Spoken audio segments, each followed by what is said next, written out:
Hey everyone. Tonight, I'm standing on my front porch, the air thick with the stench of mowed grass and betrayal, my hands trembling as I plug in the last speaker wire under the glow of police lights flashing across the street. The neighbors, Karen and Greg, are screaming at an officer, their voices shrill, accusing my 7-year-old son of disturbing the peace with his laughter. My heart pounds as I flip the switch, and their own recorded fight screaming, cursing glass shattering blasts through my speakers, shaking the windows of every house on this cursed cul-de-sac. You probably wouldn't last a week living next to someone like this, so before you settle in, please take a moment to like this video and subscribe, but only if you actually want more raw stories like this. Drop a comment below. Where are you listening from, and have you ever had a nightmare neighbor? Now take a deep breath, because here's everything you never knew about the war. I survived on my own front lawn. It started 3 months ago when we moved into this quiet suburban street, all manicured lawns and fake smiles. I'm a single mom raising Ethan, my 7-year-old, and Lily, my 4-year-old, while juggling a remote job. The house was our fresh start after a brutal divorce, but Karen and Greg, the couple next door, made sure I knew we weren't welcome. It was subtle at first, a glare when Ethan kicked his soccer ball too close to their fence, a passive-aggressive note about my recycling bin being too visible. I brushed it off, thinking they were just territorial. Then came the day Karen marched over her face, pinched like she'd sucked a lemon, and said, "Your child is disturbing the peace with his screaming." Ethan's screaming. He was playing tag in our backyard, giggling like any kid. I apologized, biting my tongue, thinking civility would keep the peace. But her eyes gleamed with something vicious, like she'd won a round I didn't know we were playing. That night, I heard them through our shared wall, Karen and Greg yelling so loud my kids woke up scared. "You're a failure, Greg," she shrieked, followed by a crash. I hugged Ethan and Lily, promising it was just a loud movie. But inside, I was seething. They dared to call my son a disturbance while their fights rattled our windows. The next day I tried diplomacy. I knocked on their door holding a plate of cookies, forcing a smile. Greg answered, his eyes bloodshot, and muttered, "What do you want?" I offered the cookies, saying I hoped we could all get along.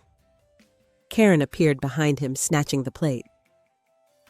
"We don't eat sugar," she snapped, dumping them in the trash right in front of me. The door slammed. My cheeks burned, but I walked away, telling myself to stay calm for my kids. But Karen escalated. She started banging on our shared fence whenever Ethan played outside, shouting, "Control your brat!"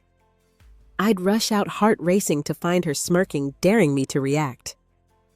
I kept apologizing, hating myself for it, until the day she crossed a line.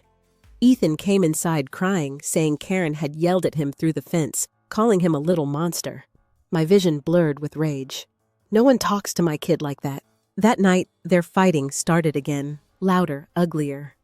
I grabbed my phone and recorded it standing by my open window as Karen screamed, "I hate you," and something shattered. The audio was crystal clear. An idea sparked, reckless and raw. If they wanted to play dirty, I'd show them what a real disturbance sounded like. The next morning, I bought a cheap set of outdoor speakers from a thrift store, my hands shaking with adrenaline. I set them up on my porch, testing the volume until it could drown out a jet engine. Karen's car was gone, but Greg was home, mowing their lawn with a scowl. I waited until Ethan was at school, Lily napping, then plugged in my phone. Their recorded fight blared, Karen's voice screeching Greg's slurred curses, a glass breaking. Greg froze, his mower stalling. Neighbors peeked out their windows. I stood on my porch, arms crossed, staring him down as he stormed toward me. "What the hell is this?" he yelled, his face red. I didn't flinch. "Just giving the neighborhood a taste of your peace," I said, cranking the volume. Karen's voice looped. "You're pathetic, Greg." He lunged toward the speakers, but I blocked him, my heart hammering. "Touch my property, and I call the cops." He backed off, cursing, and retreated inside. The street went silent, but I felt eyes on me, neighbors, watching, judging. I'd drawn a line, and there was no going back. As I unplugged the speakers, a rush of power surged through me. I wasn't invisible anymore. But deep down, I knew Karen wouldn't let this slide. This was just the beginning of a war I hadn't planned to fight. The thrill of blasting Karen and Greg's fight through my speakers fades fast, replaced by a gnawing dread as I spot Karen's car screeching into their driveway that evening. Her door slams, and I hear her voice sharp as a blade muttering to Greg. My stomach twists. I've poked a hornet's nest, and I know they're plotting something. I tuck Ethan and Lily into bed, their small faces peaceful, unaware of the storm brewing next door. But I can't sleep. Every creak of the house feels like a warning. By morning, I'm bleary-eyed sipping coffee when a certified letter slides under my door. It's from the HOA accusing me of excessive noise and demanding my attendance at a meeting tonight. My blood boils. Karen's behind this. Her petty complaints have escalated to a formal attack. I spend the day replaying yesterday's standoff. Greg's red face, the neighbor's stares, the rush of defiance when I cranked the volume. I meant to expose their hypocrisy, but now I'm the one under fire. At 6 p.m., I march to the community center, leaving the kids with a sitter. The meeting room smells of stale coffee and self-righteousness. Karen sits at the front, her lips pursed, whispering to the HOA president, a wiry man named Harold, who looks like he enjoys fining people. Greg's there too, slouched, avoiding my gaze. Other neighbors fill the chairs, some curious, others hostile. I stand tall, clutching a folder of evidence screenshots of Karen's nasty notes, timestamps of their late-night fights. Harold calls the meeting to order, his voice dripping with authority. We're here to address a complaint against Ms. Taylor for disturbing the peace with unauthorized audio equipment. Karen stands, her eyes glinting. Her speakers disrupted the entire street, she says, voice quivering with fake outrage. My husband and I couldn't sleep. It's unacceptable. The room murmurs. I want to scream that her nightly meltdowns are the real crime, but I wait, letting her dig her own grave. When it's my turn, I step to the podium, heart pounding. Karen's right about one thing. I say, my voice steady. There's been a lot of noise on our street, but it's not coming from my house. I open my folder, holding up a log of dates and times when their fights woke my kids. February 3rd, 1 a.m., shouting and breaking glass. February 7th, 11 p.m., more screaming. The room shifts, whispers growing. Karen's face reddens, but I'm not done. I play a short clip from my phone, not the full recording, just enough to hear her shrill, "I hate you!" The crowd gasps. Harold bangs his gavel, but I keep going. They accused my son of disturbing the peace, but they're the ones terrorizing this neighborhood. Karen leaps up. That's a lie. She's harassing us. Greg mutters something, head down. Harold demands order, but the neighbors are buzzing now, some nodding at me. I feel a spark of hope. Maybe I've turned the tide. But Harold shuts it down. This isn't a trial, he snaps. The complaint is about your speakers, Ms. Taylor.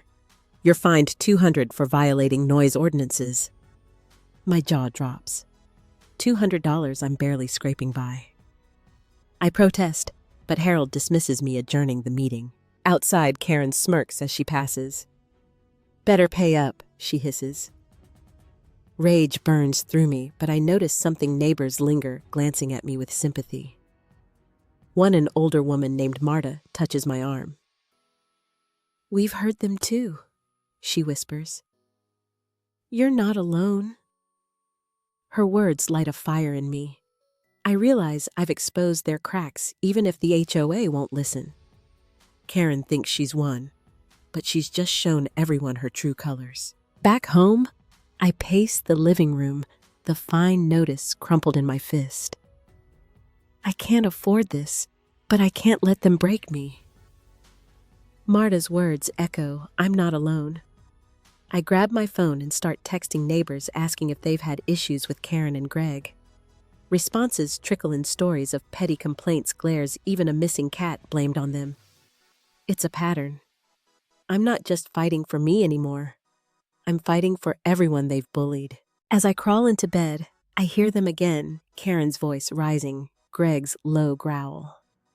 Instead of fear, I feel resolve.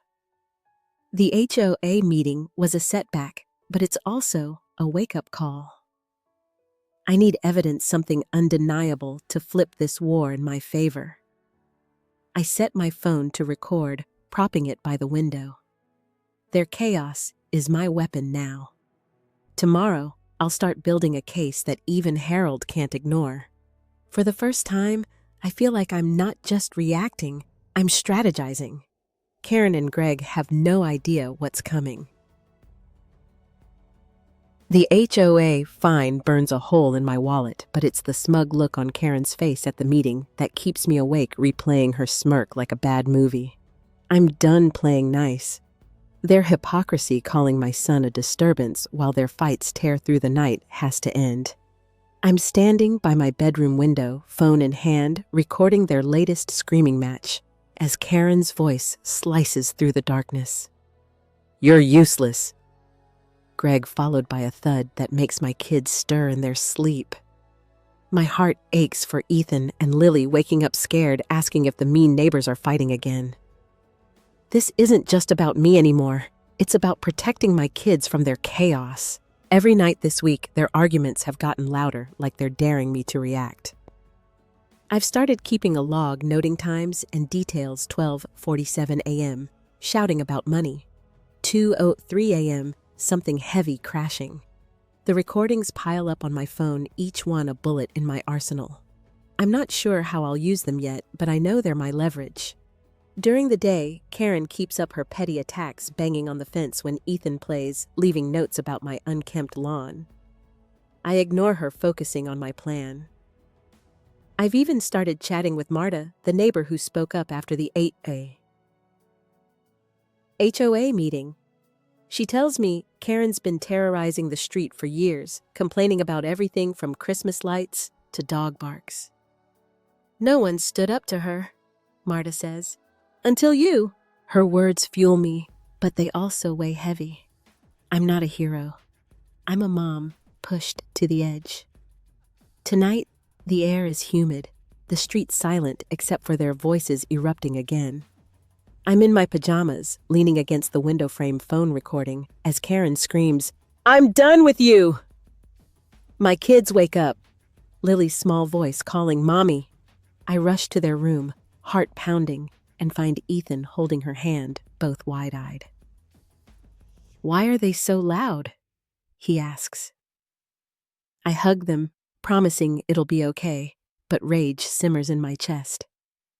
They're stealing my kids' peace, and I'm done letting it slide. I tuck them back in, then return to the window, the recording still running. Greg's slurring now, something about leaving for good, and I realize this fight is uglier than usual. I should feel guilty eavesdropping, but I don't.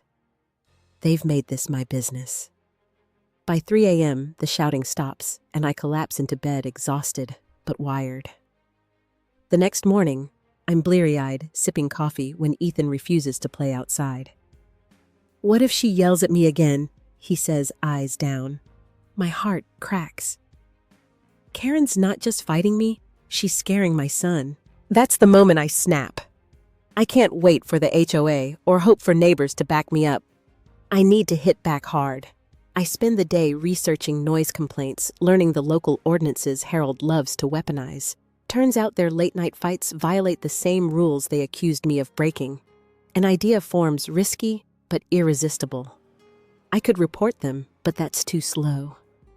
Instead, I decide to use my recordings proactively, not just as evidence, but as a weapon to expose them to the whole street. I wait until evening when Karen and Greg are both home.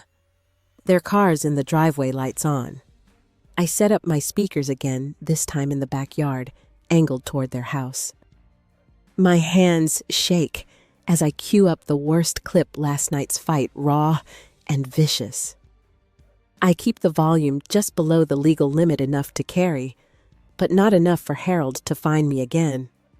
I hit play. Karen's voice booms. "You're a pathetic drunk," followed by Greg's mumbled curses. Their blinds snap open. Greg storms out yelling, "Turn that off." I stand my ground, arms crossed. "Stop waking my kids and I'll stop," I say, voice cold.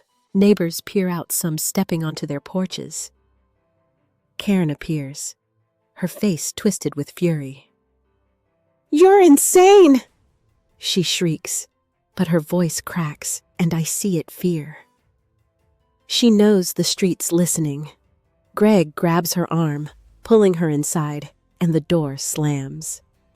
The speakers keep playing until the clip ends. Silence falls heavy and electric.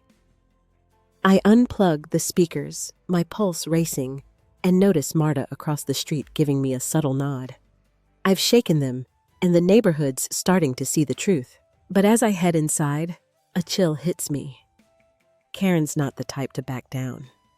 I've escalated this war, and the blowback's coming. I check my phone. Another recording saved another piece of ammo. I'm not just fighting for peace anymore. I'm fighting for control. And for the first time, I feel like I might win. The rush of playing Karen and Greg's fight through my speakers last night lingers like a drug, but it's soured by the sight of Ethan refusing to play outside again, his small shoulders hunched with fear. Karen's voice. Her venom has wormed into my son's world, and that's a line I can't forgive. I'm in my kitchen scrubbing dishes with enough force to chip the plates when I glance out the window and freeze. There in my backyard is a pile of dog poop smeared across my patio, fresh and deliberate. My stomach churns. We don't have a dog. I know exactly who did this, Karen escalating her petty war into something vile. The smell hits me as I step outside gagging, and I see her watching from her window, her smirk barely hidden behind the blinds. Rage blinds me. This isn't just about noise or fines anymore. It's personal, a direct attack on my home. I grab a shovel, scoop the mess into a plastic bag, and march to their front door, my pulse hammering in my ears. I knock hard, the bag dangling in my hand.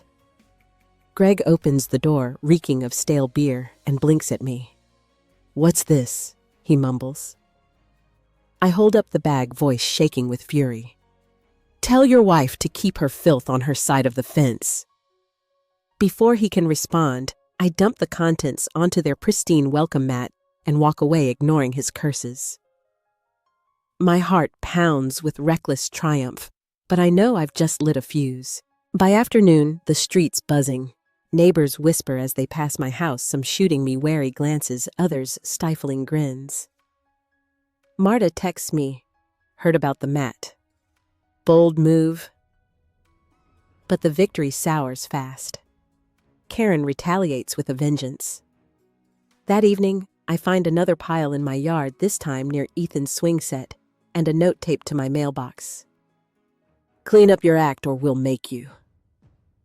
My hands tremble as I burn the note in the sink, the acrid smoke stinging my eyes. They're not just fighting dirty, they're trying to break me. I can't let this stand. I need to hit back, not just for me, but for my kids, who deserve a home that feels safe. I remember the neighborhood's reaction to my speaker stunt. People listened, some even nodded. If I can expose Karen's nastiness publicly, maybe I can turn the tide. I spend the night plotting my recordings of their fights, looping in my head. The next morning, I print flyers detailing their behavior, the late night screaming, the fence banging, and now the dog poop. I keep it factual, no names, just the neighbors at 214 Oak Street. I slip them into every mailbox on the block, my heart racing with every step. The fallout comes fast. By noon, Karen's at my door, pounding so hard the frame shakes. I open it, phone recording in my pocket. Her face is purple, a flyer crumpled in her fist. "You think you can humiliate us?" she screams. "You're the trash here." I stay calm, channeling every ounce of defiance. "Keep throwing poop, Karen, and I'll keep telling the truth." She lunges forward, but Greg pulls her back, muttering, "Let's go." As they retreat, I catch neighbors watching from their lawns, phones out, recording her meltdown. For a moment, I feel unstoppable, but the high crashes that night. The HOA sends an email summoning me to another meeting for defamation and harassment. My stomach drops. The flyers were anonymous, but Karen must have spun a story, and Harold's eating it up. I realize my public shaming backfired. She's twisted it to make me the villain.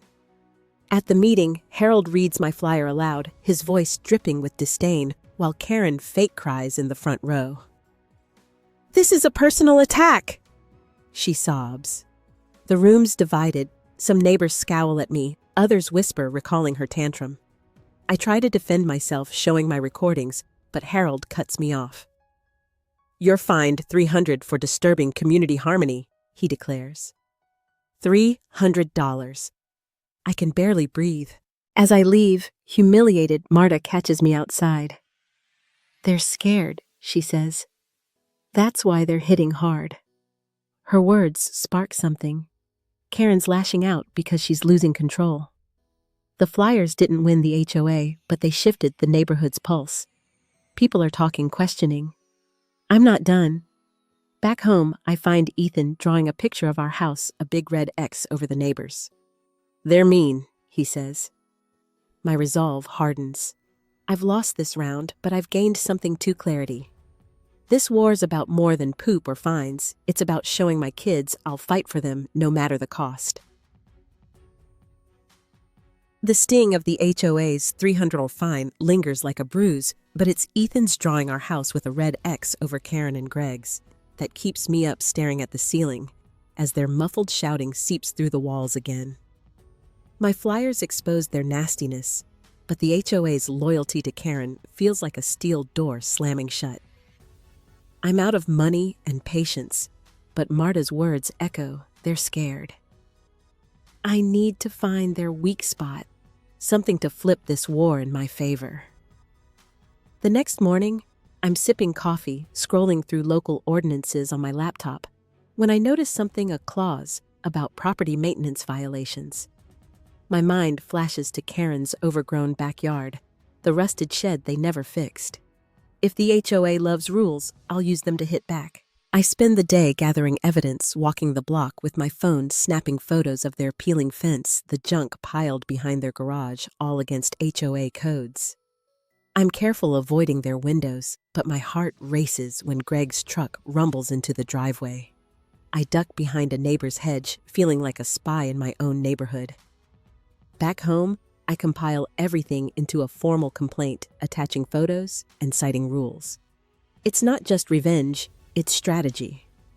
If Harold finds me for harmony, he can't ignore their violations without looking biased. That evening, I hand-deliver the complaint to Harold's house, his porch light casting shadows as he skims it, frowning. "This is serious," he mutters, and I catch a flicker of unease. "I'll review it." I nod, hiding my excitement. For once, I'm playing their game and it feels good. But the next day, Karen's at my door, eyes blazing, holding a copy of my complaint. "You think you're clever," she hisses. "You'll regret this." I shut the door, my pulse pounding, but her threat lands like a stone in my gut. She's not just angry, she's desperate. The HOA meeting comes fast. The community center packed with neighbors, the air thick with tension. Harold reads my complaint aloud, his voice clipped, detailing Karen and Greg's violations. Karen interrupts. She's lying to distract from her own fines, but I'm ready. I project my photos on the wall, their junk-filled yard, the broken fence undeniable. The room buzzes.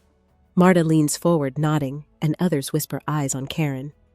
Harold shifts uncomfortably. "We'll inspect the property," he says, but his tone wavers. I've got him cornered. Karen's face twists, and she storms out, Greg trailing her. I feel a surge of power, but it's short-lived. The next morning, I wake to an email from Harold, my complaints upheld, and Karen's fined $500, but I'm still on the hook for my fines. Worse, Karen's retaliation hits hard. That afternoon, I find my mailbox spray-painted with trash in red. Ethan sees it, his eyes wide, and I have to lie, saying it's just a prank. My heart sinks. I've won a battle, but she's targeting my kids' sense of safety. I'm cleaning the paint off scrubbing until my hands ache when Marta stops by. You shook them, she says. But be careful. Karen's telling people you're unstable. My stomach drops. She's spinning a narrative, and with the HOA still against me, I'm vulnerable. That night, their fighting starts again louder, like they're taunting me. I record it, but it feels hollow. Exposing their violations was a win, but it's cost me. Neighbors are split, some supportive, others wary of my drama. I'm not just fighting Karen anymore. I'm fighting for my reputation. As I tuck Ethan and Lily in, Ethan asks, "Are we bad neighbors?" The question guts me. I hug him, promising we're not, but doubt creeps in. Have I gone too far? Then I remember Karen's smirk, the poop on my patio, the fear in my kids' eyes. No, I'm not the villain here. I pull out my phone, reviewing my recordings, my photos, my logs. I've got enough to keep pushing, but I need a bigger move, something to make the HOA and the neighborhood see Karen for what she is. The violation fine was a start, but it's not enough. I'm not backing down, even if it means risking everything. The next day, I start digging deeper, researching Karen and Greg's history. A neighbor mentions they've been cited before noise complaints, unpaid fines. It's a thread I can pull. If I can prove a pattern, I might force the HOA's hand. As I jot down notes, I feel a shift. I'm not just reacting anymore. I'm hunting. Karen thinks she's untouchable, but I'm about to prove her wrong. The spray-painted trash on my mailbox still stings, a scarlet reminder of Karen's venom. But I'm fueled by a new fire, digging into their history of violations. I'm at my kitchen table, papers scattered, cross-referencing old HOA records. A neighbor slipped me when sirens pierced the night. My heart lurches. Red and blue lights flash outside, painting my living room walls. Ethan and Lily are asleep, thank God, but I rush to the window. 2 police cars are parked in front of my house, officers knocking on my door. My stomach drops. Karen's done something. She's escalated beyond poop and paint. I open the door, hands trembling, and an officer, stern-faced, asks for me by name. "We got a report of harassment and property damage," he says, glancing at a notepad. "From your neighbors." My mind races. Karen and Greg are accusing me. The audacity burns. I invite the officers in, keeping my voice calm, though my pulse hammers. They explain Karen claims I vandalized their car with spray paint matching the red on my mailbox. I laugh, bitter and sharp. They painted my mailbox, I say. Check the timestamps on their complaint. I was home with my kids. The officers exchange looks, sensing the feud. I grab my phone hands, steadying as I pull up my recordings. This is what they're really like, I say, playing a clip of Karen's latest tirade. "You're a failure," Greg, followed by a crash. The officers listen, one raising an eyebrow. I show them my log dates, times, incidents, including the poop, the flyers, the HOA fines. They're retaliating because I exposed their violations. I say, pointing to the HOA complaint I filed. The officer nods, jotting notes. "We'll need to talk to them," he says, and they head next door. I watch from my porch, the night air cool against my burning skin. Karen's door flies open, and she's in full performance mode, voice shrill, gesturing wildly. Greg stands behind her, silent, head down. The officers stay calm, but I catch fragments, Karen's accusing me of stalking and mental instability. My blood boils, but I stay put, letting my evidence do the talking. After 20 tense minutes, the officers return. No evidence ties you to their car, one says, but we're warning both parties to de-escalate. They leave, and Karen glares at me across the lawn, her eyes promising war. I should feel relieved, but I'm shaken. She called the cops on me, lied to their faces, and nearly got me in handcuffs.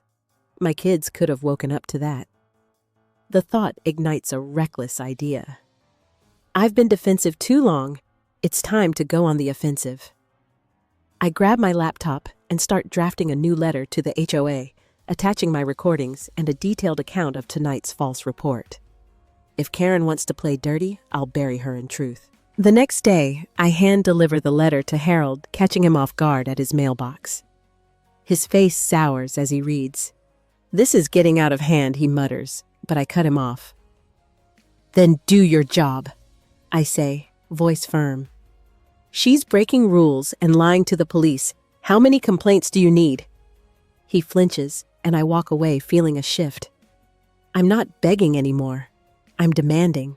That night, their fighting starts again, but it's different, hushed, like they're aware of the spotlight. I record anyway, adding to my arsenal. Then I get a text from Marta Cairns telling people you're dangerous. Be careful. My stomach twists. She's poisoning the neighborhood, but I'm not alone. Another neighbor, Tom, stops by, admitting he heard Karen's lies to the cops. "We're with you," he says. "It's small, but it's enough." I realize the tide's turning. People are seeing her cracks. I decide to amplify the pressure. I set up my speakers again, this time playing a loop of Karen's false accusations from last night recorded when she ranted at the officers. It's low just enough for nearby houses to hear. "She's unstable. A threat." The street stirs. Curtains. Twitch doors open.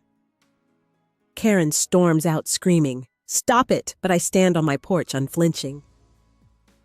"Tell the truth and I will," I say. She freezes, then retreats, and for the first time, I see fear in her eyes. The speakers go silent, but the neighborhood's awake. Tom gives me a thumbs up from his lawn. Marta texts, "You've got her rattled. I've turned her lies into my weapon and the power shift is electric." But as I tuck my kids in, Lily asks, "Why do the police come?" Her question cuts deep. I'm winning, but at what cost? I need to end this soon before Karen's desperation turns dangerous. The memory of Karen's fear when I played her lies through the speakers fuels me. But Lily's question about the police haunts me, a reminder that this war's scars are spreading to my kids. I'm in my living room, the air heavy with the scent of rain, checking my phone for new recordings, when I hear their fight start again. Karen's voice sharp, Greg's slurred. It's quieter, but the venom's still there, and I record it, adding to my growing arsenal. I've rattled them, but I need a bigger move to end this. The neighborhood's waking up Tom's support. Marta's nods, but Karen's still spinning her narrative, calling me unhinged. I decide it's time to double down on my speaker gambit, not just to expose them, but to rally the street behind me. I spend the morning strategizing, choosing the most damning clip of fight from last week, where Karen screams, "You're ruining our lives," followed by a glass shattering. It's raw, undeniable. I set up my outdoor speakers this time in the front yard, angled to carry across the cul-de-sac. My hands shake as I test the volume loud enough to echo just under the legal limit. I wait until dusk when neighbors are home, their windows open to the cooling air.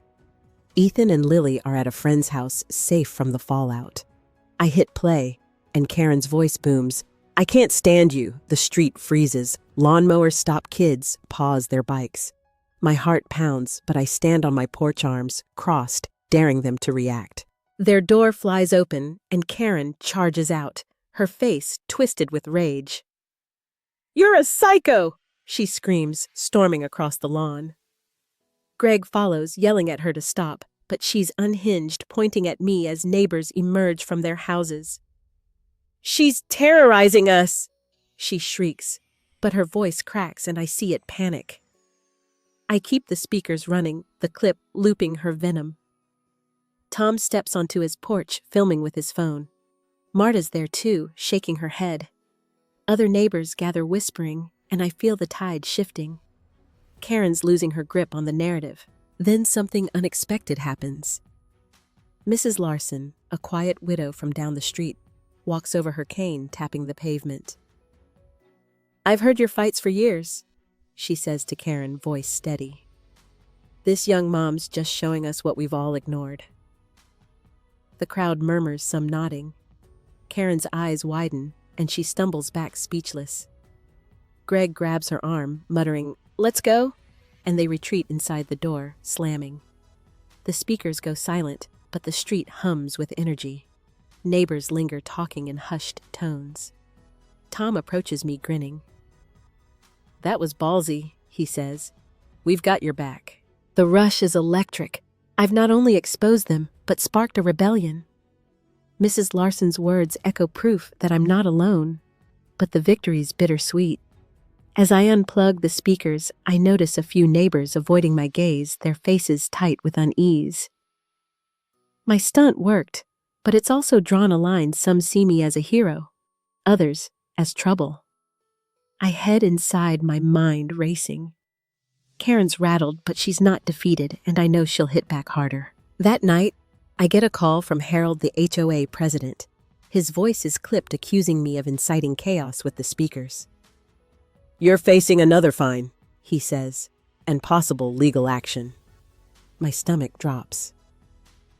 "Legal action?" I argue, citing Karen's false police report, her violations. But he cuts me off. "This ends now, or you're out of the neighborhood." The call ends, and I'm shaking, the weight of his threat crushing. I've gained allies, but the HOA's still in Karen's pocket, and I'm running out of moves. I check on my kids, now home and asleep, their small faces peaceful. Ethan's soccer ball sits by his bed, a reminder of the backyard he's too scared to play in. My resolve hardens. I can't let Harold or Karen win, not when my kid's home is at stake. I pull out my laptop, reviewing my evidence recordings, photos, the HOA complaint. Mrs. Larson's support, Tom's video, Marta's texts, they're proof the neighborhood's shifting. I need to use this momentum, but carefully. Another speaker stunt might push the HOA too far. As I crawl into bed, I hear their voices again, hushed but tense. I grab my phone recording, but my mind's elsewhere.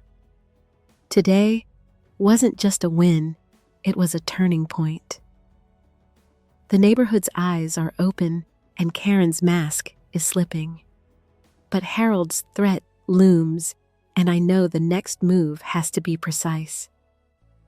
I'm not just fighting for peace anymore. I'm fighting for my place here, for my kids' right to feel safe, and I'll do whatever it takes to make sure we stay. The memory of Karen's fear when I played her lies through the speakers fuels me. But Lily's question about the police haunts me, a reminder that this war's scars are spreading to my kids. I'm in my kitchen, the scent of burned toast lingering, when I get a text from Sarah, a neighbor I thought was neutral. "Meet me at the park," it reads. "I have info on Karen." My pulse quickens. Sarah's been quiet, always waving politely, but staying out of the drama. If she's reaching out, it's big.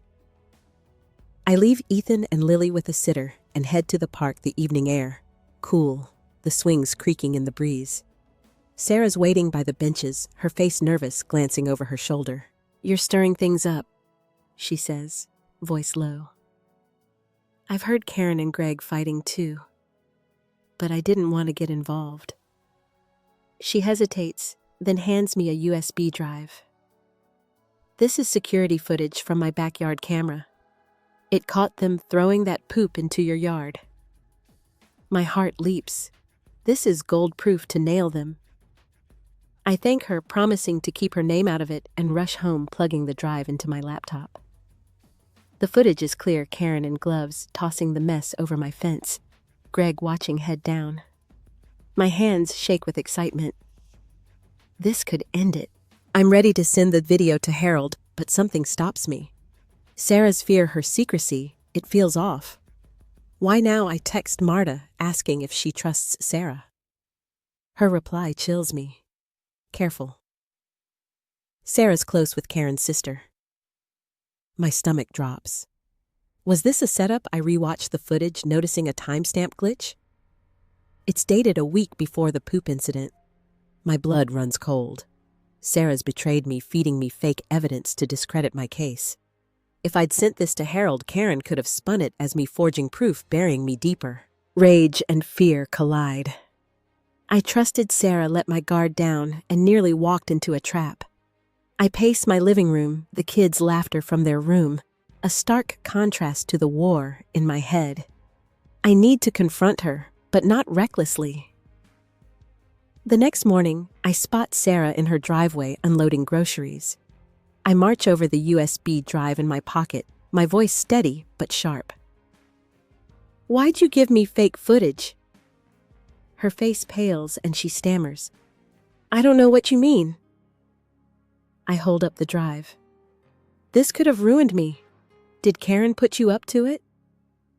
She looks away guilty, then mumbles, "I just wanted the fighting to stop." I don't buy it. "Tell Karen her tricks won't work," I say, walking away, my heart pounding. I've dodged a bullet, but the betrayal cuts deep. Back home, I regroup. Sarah's stunt shows Karen's desperate, but it's also a wake-up call. I can't trust everyone who seems friendly. I focus on what I know, my recordings, the HOA violations, the neighborhood's growing support. I decide to pivot using the betrayal to my advantage. I draft an open letter to the neighborhood, not naming Sarah, but detailing the false evidence someone tried to plant, tying it to Karen's campaign of lies. I print copies and slip them into mailboxes, my hands steadier now. It's a risk, but I'm done playing defense. The letter spreads like wildfire. By evening, neighbors are texting. Tom says, "People are talking. Karen's losing credibility." Marta stops by, her eyes wide. "You're fearless," she says, but warns me Karen's been seen talking to Harold, likely plotting her next move. That night, their house is quiet, an eerie calm that sets me on edge. I record anyway, expecting the storm to break soon. As I tuck Ethan and Lily in, Ethan asks, "Are we safe now?" I hug him, promising we are. But doubt gnaws at me. Sarah's betrayal showed me how far Karen's reach extends. The next day, I get an email from Harold summoning me to an emergency HOA meeting. Discussing community conduct, it reads, but I know it's about me. My letters rattled them, but it's also painted a target on my back. I spend the day preparing, organizing my evidence, real recordings, real photos, real complaints. Sarah's betrayal was a setback, but it's also clarified my strategy: no more trusting blindly. I'm fighting for my kids, my home, and my dignity, and I need to be smarter, sharper. As I head to bed, I hear a faint argument next door. Karen's voice low, but vicious. I grab my phone recording and feel a shift. I'm not just surviving this war, I'm learning to win it. Sarah's betrayal still burns, a jagged reminder that Karen's reach is longer than I thought. But my open letter has the neighborhood buzzing, and I can feel the ground shifting under her. I'm in my bedroom, the faint glow of my laptop screen casting shadows, organizing my evidence for the emergency HOA meeting Harold called. My recordings, photos, and complaint logs are airtight, but Ethan's question, "Are we safe now?" echoes, pushing me to end this war before it scars my kids any deeper. Then at 2 a.m., a crash from next door jolts me awake. It's not their usual shouting, something heavy's fallen, followed by Karen's voice, low and vicious. "You let her ruin us." My heart races. I grab my phone recording, but this feels different, unhinged. They're not just fighting, they're fracturing. The next morning, I'm bleary-eyed sipping coffee when I spot something chilling, a dented trash can in my front yard. Its contents, rotting food diapers, spilled across my lawn.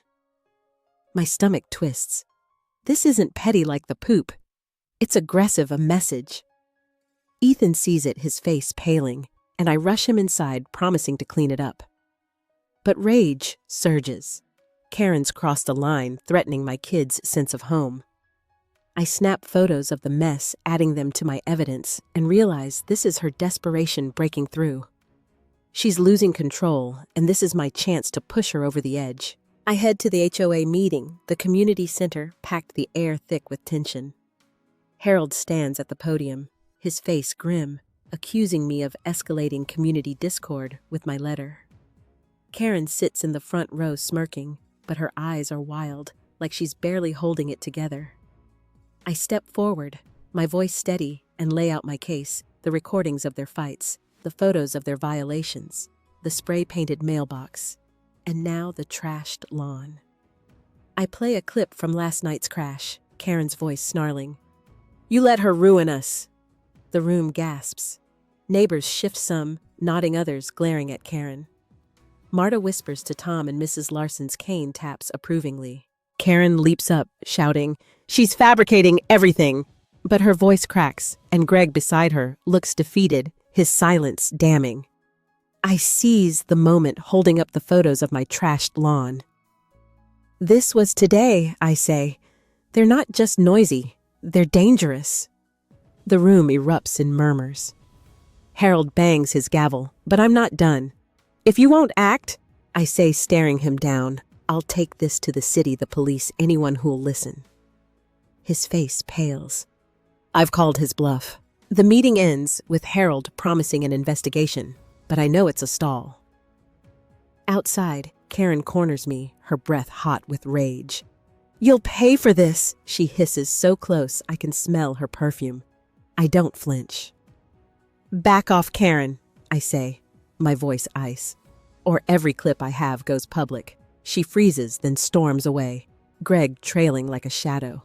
Neighbors watch some filming, and I feel a surge of power. I've drawn blood. But the victory's hollow. That night, I find a note slipped under my door. "Leave, or it gets worse." My hands shake, but I recognize Karen's handwriting from her earlier notes. This is her final line, a threat to my kids' safety. I'm done with speakers' letters or HOA games. I need to end this now. I spend the night drafting an ultimatum, a letter to Karen and Greg CC'd to Harold and key neighbors. It's calm, but lethal. Cease all harassment or I'll file a restraining order and release every recording to the city and online. I attach a sample clip and photos including the trash mess and demand they comply by tomorrow. The next morning, I slide the letter under their door, my heart pounding. By noon, their house is quiet, their car gone. Marta texts they're at a hotel. Word is they're fighting bad. Tom stops by saying Karen's been seen crying in public. The neighborhood's talking, and for the first time I feel the war tilting in my favor. But as I tuck Ethan and Lily in, Lily asks, will the mean lady come back? I hug her, promising she won't hurt us, but fear lingers. I've pushed Karen to her limit, and while I've gained control, I know desperate people do desperate things. I sleep with my phone by my bed, ready to record, ready to fight. The ultimatum. I slid under Karen and Greg's door. Feels like a loaded gun, its silence louder than their usual fights. My hands still tremble from the weight of it, threatening a restraining order, promising to go public with every recording. Their absence at the hotel, the neighborhood's whispers, should feel like victory. But Lily's question, will the mean lady come back, claws at me. I'm in my kitchen, the morning sun slicing through the blinds when I hear their car rumble into the driveway. My pulse spikes. They're back, and I know this is the final showdown. I check my phone, my evidence folder, ready recordings, photos, the trashed lawn, the threatening note. Ethan and Lily are at school safe, but my heart aches for the fear they've carried. I step outside, catching Karen unloading bags. Her face haggard, Greg slouched behind her. She sees me and freezes her eyes, blazing but hollow like she's run out of venom. I walk to the property line, voice calm but steel. Did you get my letter? She clenches her jaw, then nods once. This ends now, I say. No more threats, no more games, or I follow through. Greg mutters something, pulling her toward the house, and she doesn't fight him. The door shuts, and the street holds its breath. By afternoon, Harold emails me the HOAs dropping my fines, citing new evidence of Karen's violations. Marta texts that Karen's been ordered to fix their yard or face eviction. Tom stops by grinning. They're done, he says. You won. Neighbors wave as they pass, some even smiling. The cul-de-sac feels lighter, like a storm's past. That night, their house is silent, no shouting, no crashes. I tuck Ethan and Lily in, and Ethan whispers, "Can I play outside tomorrow?" My heart swells. "Yes," I say, kissing his forehead. For the first time in months, I sleep without recording, but victory tastes bitter. The next morning, I find a for sale sign in their yard. Karen and Greg are leaving their reign over the street, broken. Neighbors cheer, but I'm quiet, staring at the sign. I won, but at what cost? My savings are drained from fines, my kids carry scars, and some neighbors still whisper about my drama. I'm at the park, with Ethan and Lily, watching them laugh on the swings when Mrs. Larson joins me. "You stood up for us all," she says, her voice warm. "Don't doubt that." Her words ease the weight, but not entirely. I realize this war wasn't just about Karen. It was about proving I could protect my family, no matter the odds. I walk home, the air crisp, and spot the faded trash paint on my mailbox, a faint scar of the fight.